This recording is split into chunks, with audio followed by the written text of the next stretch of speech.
Hello mga boss, good morning. May ayusin pala tayo na nasasakyan yung sa Mitsubishi Lancer, yung carburetor type 1.3 4G13 yung makina niya. Ang problema nung sasakyan, mainit na makina, nagiging palyado na siya. Yun ang na-observe ko doon.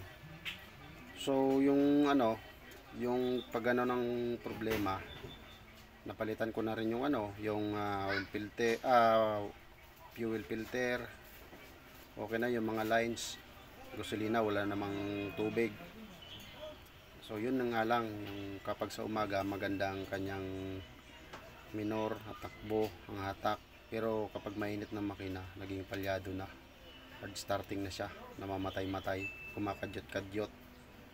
So yung problema nun mga bossing, yung yung ignition coil doon sa distributor.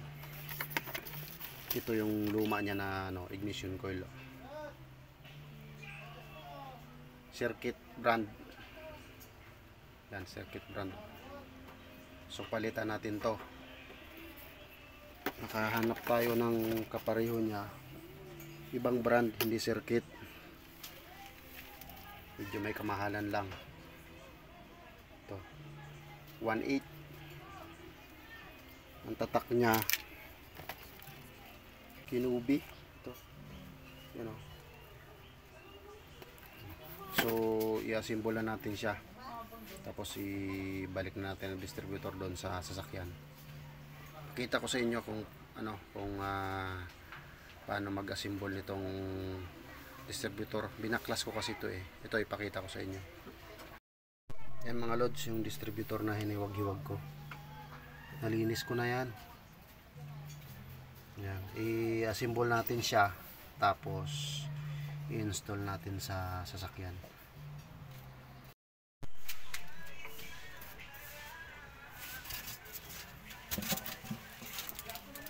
Ito yung oil seal niya, palitan na natin yun kasi tumatagas na. Ito yung kanyang shafting, nalinis na natin to.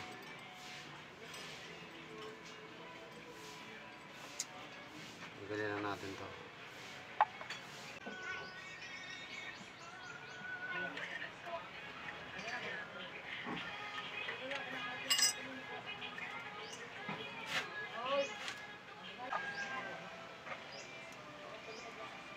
May naman to, may gatla, may nakabukol, so hindi naman yan magkakamali.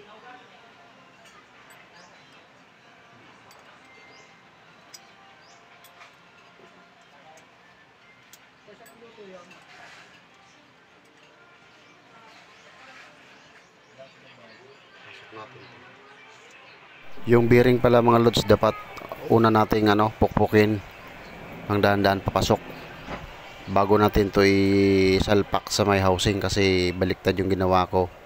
Nauna kong ilagay sa housing tsaka pinukpok. So dapat dyan pa lang pukpukin na natin bago ipasok doon sa kanyang housing ng distributor.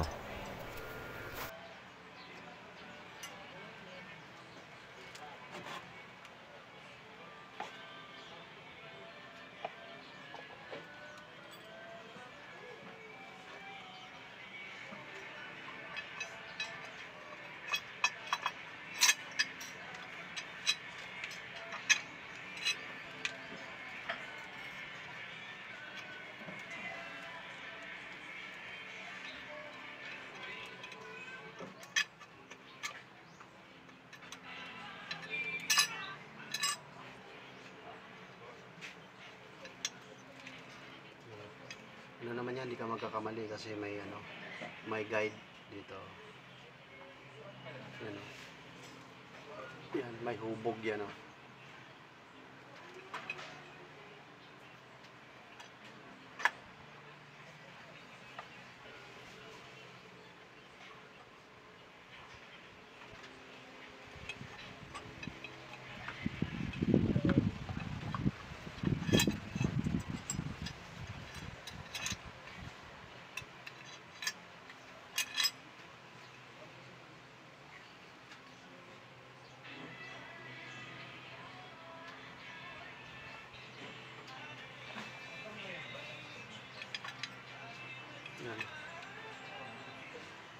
Sundan nyo lang yan mga lods.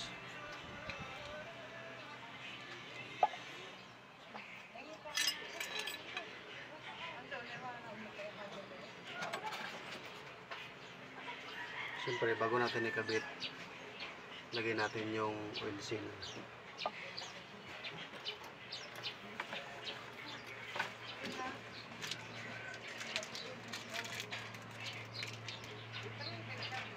Ito. Sa pagkabit yung mga loads, nakataob ito. Ito nasa baba to. Ito nasa taas. Pataob. Yan ito. Nakaganon siya. Huwag na huwag kayong magkakamali dito. Kasi yung langis nito papasok sa karbura sa loob ng distributor kapag baliktad. So dapat pataob. Tandaan nyo lang yan mga lods kung paano nyo tinanggal yung oil seal. Dapat ganun din yung pagkabit nyo para hindi kayo magkamali.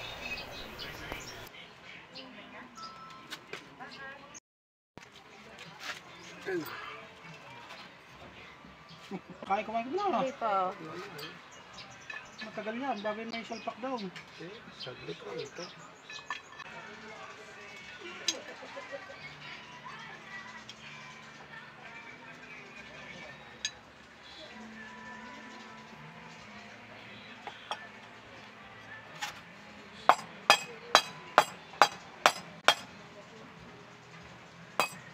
Ingatan nyo mga lods na huwag mabingkong yung shafting sa pagpukpok.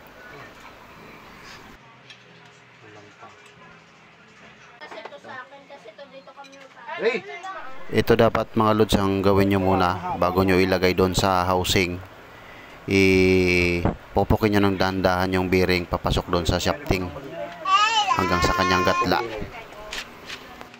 Hawakan ko itong gatla.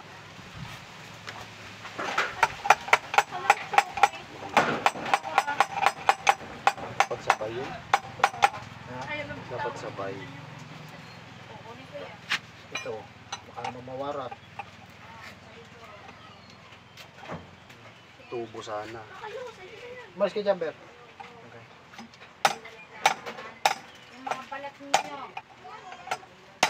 Oh, labasag. Hindi na ano nga. Hindi siya nadalo ng martilyo. Didikit lang natin yan. Oh. Ano yung didiktan? Yung itim, yung pula. Hindi, may tiban. May tiban. So, wala tayo dito. Bahay-bahay yan. Pag ikaw nahulog ng pera, waklit yan. Ito yung silak. Okay lang daw. Wala. Alog eh. Lagay ko na yung lock. Bilat mo dyan. Diyan pala mga lods, sa pagbalik ng lock, dapat yung pagkabit nyo ng guide, hindi kayo magkamali. Kasi pag nagkamali kayo dyan, madidelay ng 180 degrees ang timing nyo. Oh, pili. So dapat yun, tandaan nyo bago kayo magtanggal ng lock. Kung yan lang oil seal 180 Kaso lang na, Galing nung original niya kaya 180. alam na agad kung anong style yun sa Yan mga lods, ibalik na lang natin yung ibang mga tornilyo. Yung distributor cap pala ay nandoon sa sakyan, hindi ko binunot. Dumadapal sila pagsisimmer ang mga yan. Yan mga lods, huwag nyo kalimutan yung rotor nya bago nyo ikabit.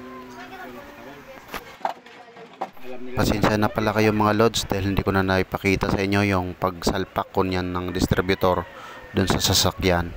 Tsaka yung pag-test drive ko ng sasakyan kasi sa bayaw ko naman po iyan.